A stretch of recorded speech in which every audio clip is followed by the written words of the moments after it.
சின்ன மருமகள்ல அடுத்து நடக்க போகுதுன்னு வாங்க பார்க்கலாம். கெடா விருந்து பார்த்தா மொத்தமா கெட்டு போக போகுது. இங்க தாமரை அடி வாங்கினத சித்ராவும் ஈஸ்வரியும் பாத்துறாங்க.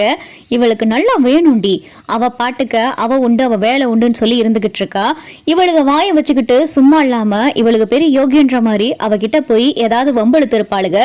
இவ ஒரு அடியோட நிறுத்திருக்க கூடாது, இன்னும் 4 அடி சேர்த்து விட்டுருக்கணும் அப்படின்னு சொல்லிட்டு ஈஸ்வரி சொல்லிக்கிட்டு இருக்கையில அப்பதான் சித்ரா, என்னம்மா பெருசா என்னமோ பெரியப்பா மேல அக்கறையெல்லாம் வந்துட்ட மாதிரி கெடா விருந்து அப்படி இப்படின்னு சொல்லி இந்த சாவித்திரி என்னமோ இப்படியெல்லாம் பேசிக்கிட்டு இருக்கு. இதெல்லாம் பண்ணா ஒருவேளை பெரியப்பா மனசு இறங்கி தாமரையை சேதுக்கு கட்டி வச்சுட்டா என்னமா பண்றது அப்படின்னு சொல்லிட்டு சித்ரா சிலையில, அதெல்லாம் நடக்காதிரி, அதை நடக்கவும் நான் விட மாட்டேன். கெடா விருந்த நடத்துற, கெடா விருந்து வா இப்ப காட்டுற ஒரு கெடா விருந்து அப்படின்னு சொல்லிட்டு ஈஸ்வரி சித்ராவை கூட்டிட்டு போகுது. எங்கேம்மா போற அப்படின்னு சொல்லிட்டு சித்ரா கேட்கல, வாடி அப்படின்னு சொல்லிட்டு ஈஸ்வரி கூட்டிட்டு போகவும் அங்கே பார்த்தா சமைக்கிற இடத்துக்கு போயிட்டு இங்க சித்ராவும் ஈஸ்வரி நிக்கவும், இங்க ஈஸ்வரியை பார்த்ததும் சமையக்காரவ வாங்கம்மா வாங்க அப்படின்னு சொல்லிட்டு இங்க கூப்பிட்டுக்கிட்டு இருக்காங்க.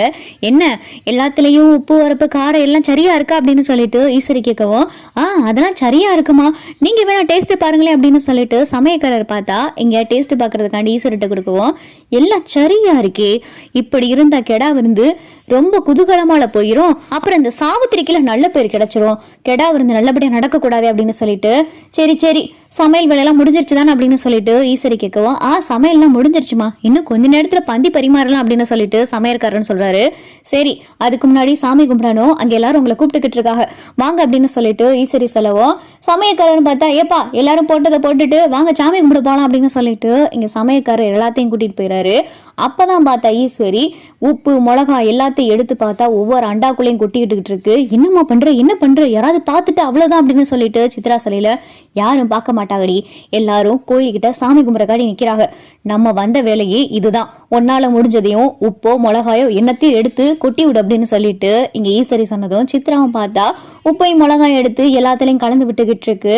இப்ப டேஸ்ட் பாருடி அப்படின்னு சொல்லிட்டு சித்ராட்ட கொடுக்கவும், சித்ராவும் பார்த்தா டேஸ்ட் பண்ணி பாக்குது, எல்லாத்துலயும் உப்பு உரப்பு ரொம்ப அதிகமா இருக்குமா, வாயிலே வைக்க முடியல அப்படின்னு சொல்லிட்டு சித்ரா சொல்லவும், அதாண்டி நமக்கு வேணும், இவளுக கெடா விருந்து நடத்தி ராஜாங்கத்துக்கிட்ட நல்ல பேர் வாங்கிட்டா அப்புறம் நம்ம நிலைமை என்ன ஆகுறது, இவ இந்த வீட்டுல மட்டும் ராஜ்யம் கொண்டாடவே கூடாதுடி, எப்படியாவது கெடா விருந்து கெடுத்து விட்டுறல, வர்றவங்க எல்லாம் சாப்பிட்டுட்டு எப்படியும் சாவித்திரி மேலதான் இந்த பழி விழுகும், சாவித்திரினாலதான் இந்த கெடா விருந்து கெட்டு போச்சுன்னு சொல்லி நம்ம அப்படியே பிளேட்டை மாத்தி விட்டுரும் அப்படின்னு சொல்லிட்டு ஈஸ்வரி சொல்லிக்கிட்டு இருக்கு.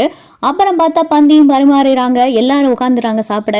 எல்லாரும் பார்த்தா சாப்பாடு அள்ளி வாயில வைக்கையில உப்பு உரப்பு ரொம்ப அதிகமா இருக்கும். தூ இதெல்லாம் நல்லாவே இல்லை, இதெல்லாம் என்ன சாப்பாடு அப்படின்னு சொல்லிட்டு எல்லாரும் பார்த்தா எந்திரிக்கவும், என்னாச்சு அப்படின்னு சொல்லிட்டு இங்க எல்லாரும் கேட்க ஆரம்பிக்கிறாங்க, என்னையா சாப்பாடு இது, என்ன சாப்பாடு இது, வாயிலே வைக்க முடியல, யார் சமயக்கார அப்படின்னு சொல்லிட்டு இங்க எல்லாரும் சத்தம் போடவும், இங்க வேகமா பார்த்தா சாவித்திரி ஓடியாருது, என்னாச்சு அப்படின்னு சொல்லிட்டு சாவித்திரி கேட்கவும், என்னமா சாப்பாடு இது, வாயில சாப்பாடை வைக்கவே முடியல, உப்பும் உரப்பும் ரொம்ப அதிகமா இருக்கு அப்படின்னு சொல்லிட்டு வந்தவங்க எல்லாரும் பார்த்தா கத்திக்கிட்டு இருக்கவும், சரி வாங்கயா வந்தது வந்துட்டோம், மதிய நேரம் வயிறு வேற பசிக்குது, இந்த கெடா விருந்து இல்லைன்னு பக்கத்துலதான் மொய் விருந்து நடக்குதுல, அங்கே போயிட்டு சாப்பிட்டு நம்மளால கையில இருக்கிறத கொடுத்துட்டு வரும் அப்படின்னு சொல்லிட்டு எல்லாரும் பார்த்தா தமிழ்ச்செல்வியோட மொய் விருந்து பக்கம் கிளம்பிடுறாங்க. இங்க சாவித்திரிக்கு பார்த்தா நல்லா மூஞ்சில கரிய பூசின மாதிரி ஆயிடுது. என்னம்மா நம்ம நினைச்சது என்னவோ இங்க நடந்தது என்னவோ, சமயக்காரர் இங்க வாய் அப்படின்னு சொல்லிட்டு சாவித்திரி கூப்பிடவும் இங்க சமயக்காரன் பார்த்தா வேகமா ஓடியாரு.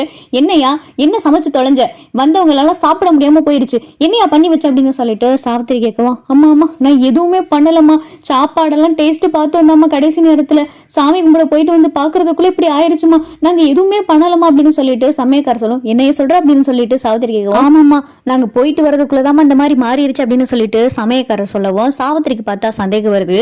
அப்ப வேணும்னு தான் யாரோ கெடா வந்து கெடுத்து விடுறதுக்காண்டி உப்பையும் மிளகாப்படியும் கலந்து விட்டுருக்காங்க போல அப்படின்னு சொல்லிட்டு சாவித்திரி சந்தேகப்பட ஆரம்பிக்குது.